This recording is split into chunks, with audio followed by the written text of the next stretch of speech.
సందేశం ఇవ్వాల్సింది కోరుతా ఉన్నాను.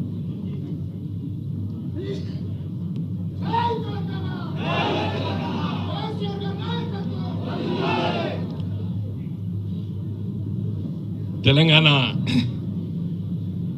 రాష్ట్రం ఏర్పడి మరి నేటికి 11 సంవత్సరాలు అంటే ఏర్పడి ఒక అపాయింటెడ్ డేట్గా మరి రాష్ట్ర ఆవిర్భావ దినోత్సవం 11వ దినోత్సవాన్ని చాలా గొప్పగా వైభవంగా మన తెలంగాణ భవన్లో మన పార్టీ ఆఫీస్లో పెద్దలు మల్సునాచారి గారు జెండా ఆవిష్కరిస్తూ అదేవిధంగా పార్టీ జెండా ఆవిష్కరించినటువంటి మన మిత్రులు హరీష్ గారు వేదికను అలంకరించినటువంటి పెద్దలందరికీ పేరు పేరున నా నమస్కారాలు. మరి సమావేశానికి వచ్చినటువంటి అందరికీ కూడా పేరు పేరున నా నమస్కారాలు తెలియజేస్తూ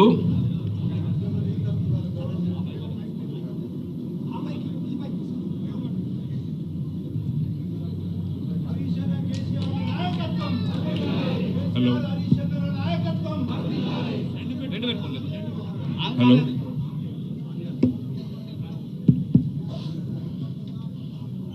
తెలంగాణ రాష్ట్ర ఏర్పాటు అనేది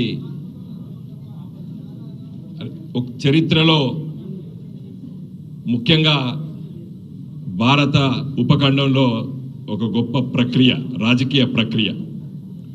2001లో గులాబీ జెండా ఆవిష్కరించినప్పుడు పెద్దలు కేసీఆర్ గారు ఆవిష్కరించే సందర్భంలో మరి కొంతమంది మిత్రులం ఆ రోజు ఎందుకు తెలంగాణ, దేనికోసం తెలంగాణ, తెలంగాణ ఉద్యమము దేనికోసం అనే దానిపైన లోతుగా దాదాపు ఒక సంవత్సరాల కాలం పాటు పరిశీలించి ఆలోచించి తెలంగాణ రాష్ట్ర ప్రక్రియ 1969లో చాలా గొప్ప ఉద్యమం వచ్చి 360 మంది విద్యార్థులు బలిదానమైనరు.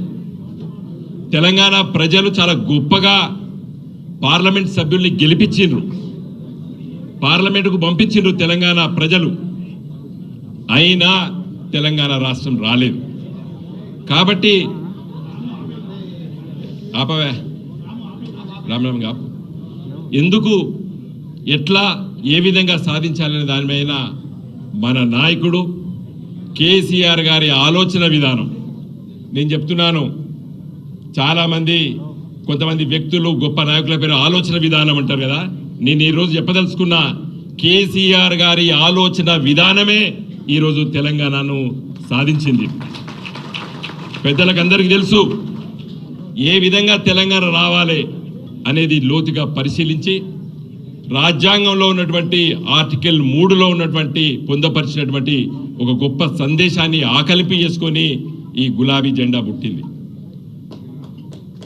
తెలంగాణ రాష్ట్ర సమితిని ఆవిష్కరించిన తెల్లారే పత్రికలు ప్రముఖంగా రాసినాయి, ఇది వచ్చేది కాదు, సచ్చేది కాదని.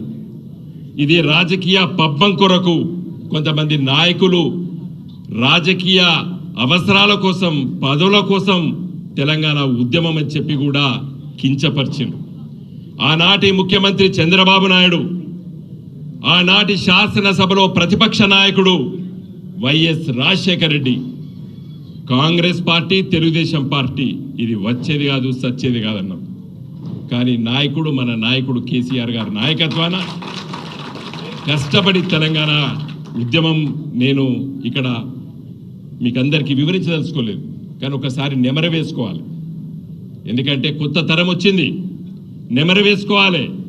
ఆషామాషిగా రాలే తెలంగాణ. తెలంగాణ రాష్ట్ర ఉద్యమం లోపట వారి ఆలోచన విధానం నేను మళ్ళీ నొక్కి చెప్పదలుచుకున్నాను. మావో ఆలోచన విధానం అని చెప్పి నక్సలైట్లు ఉద్యమించారు, గాంధీ ఆలోచన విధానం అని చెప్పి స్వాతంత్ర ఉద్యమం అన్నారు. నేను చెప్తున్నా తెలంగాణ రాష్ట్రానికి కేసీఆర్ గారి ఆలోచన విధానమే ఇవాళ తెలంగాణ వచ్చింది. తెలంగాణ వచ్చింది. నో బడీ ప్రిడిక్టెడ్ తెలంగాణ ఈ విధంగా వస్తుందని చెప్పి. మేము 5 ఎంపీల పోయినాం ఢిల్లీకి 2004లో. 32 రాజకీయ పార్టీల దగ్గర తిరిగినాం. తెలంగాణ కాంగ్రెస్ పార్టీ బిల్లు పెడితే రాలేదు. తెలంగాణ రాష్ట్ర సమితి ఉద్యమం ద్వారా ఢిల్లీలో 32 రాజకీయ పార్టీల దగ్గరికి మేము 5 ఎంపీలను తిరిగి ఆ రోజు ఒప్పించి ఆ ఉద్యమాన్ని ముందు తీసుకెళ్లి కేసీఆర్ గారి నాయకత్వాన తెలంగాణ రాష్ట్రాన్ని సాధించినాం. వచ్చిన తెలంగాణ 2014లో తెలంగాణ ప్రజలు ఈ పుట్టిన బిడ్డ మీ చేతిలో ఉండాలని చెప్పి మన నాయకుడు కేసీఆర్ గారి చేతిలో పెట్టిండ్రు. ఆ పుట్టిన బిడ్డను మనం 10 సంవత్సరాలు పెంచి పోషించడం పెద్ద అయింది. మనకందరూ తెలుసు, మనందరం కూడా చాలా మంది తల్లిదండ్రులు ఉన్నాం ఇక్కడ. అడలసెన్స్ ఏజ్, ఏ వయసులో అయితే తప్పిదాలు జరుగుతాయో ఆడబిడ్డ కానీ మగబిడ్డ కానీ ఈరోజు తెలంగాణకు అదే గతి పట్టింది. ఎలా బిడ్డ, తెలంగాణ బిడ్డ మరి మంచి వాళ్ళ చేతుల్లో లేదు. ఏ బిడ్డ అయితే కేసీఆర్ గారు పాలు దాగిచ్చి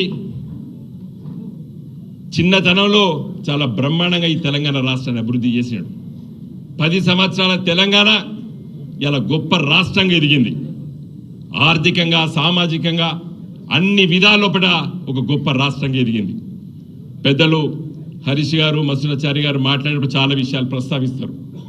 ఇలా దేశంలో ఒక గొప్ప రాష్ట్రంగా తీర్చిదిద్దిన మనం ఈ రాష్ట్రాన్ని ఒక గొప్ప రాష్ట్రంగా ముందుకేసే సందర్భంలో ప్రజల నిర్ణయం, ప్రజాస్వామ్యం లోపట ఇలా అధికారాన్ని కాంగ్రెస్ పార్టీ రేవంత్ రెడ్డి గారు చేతిలో పెట్టిరు. ప్రజాస్వామ్యంలో లోపల అధికార మార్పిడి జరగచ్చు, తప్పేం లేదు.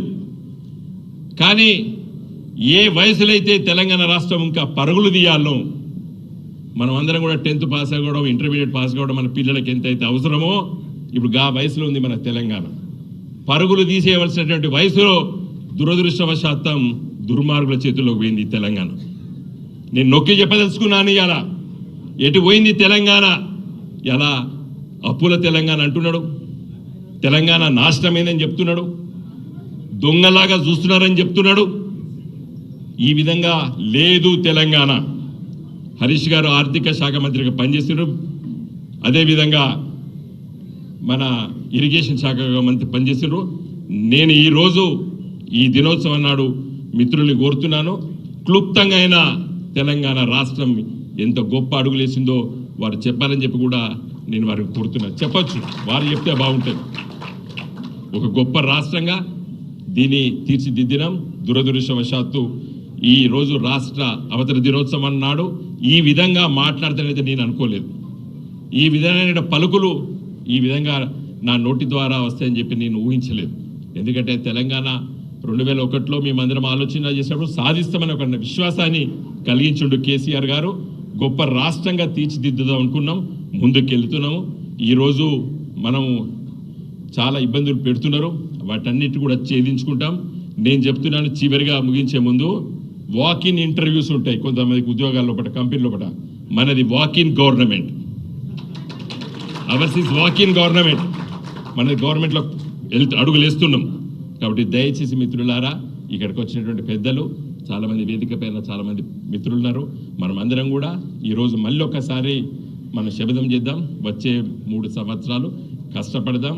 తెలంగాణ బిడ్డను మనం సాకుకోవాలి, మనం పెంచాలి, మనం పెద్దగా చేయాలి. కాబట్టి ఈ రాష్ట్రాన్ని ఆ విధంగా తీర్చిదిద్దుకుందాం. విశ్వాసంతో ఉండండి, ధైర్యంతో ఉండండి. మన కార్యకర్తలకి, ప్రజలు కూడా నేను మీడియా ద్వారా చెప్పదలుచుకున్నాను, ఎట్టి పరిస్థితుల్లో కూడా తెలంగాణ రాష్ట్రం ఒక గొప్ప రాష్ట్రంగా తీర్చిదిద్దడానికి గులాబీ జెండా ఉందని తెలియజేస్తూ సెలవు తీసుకుంటాను.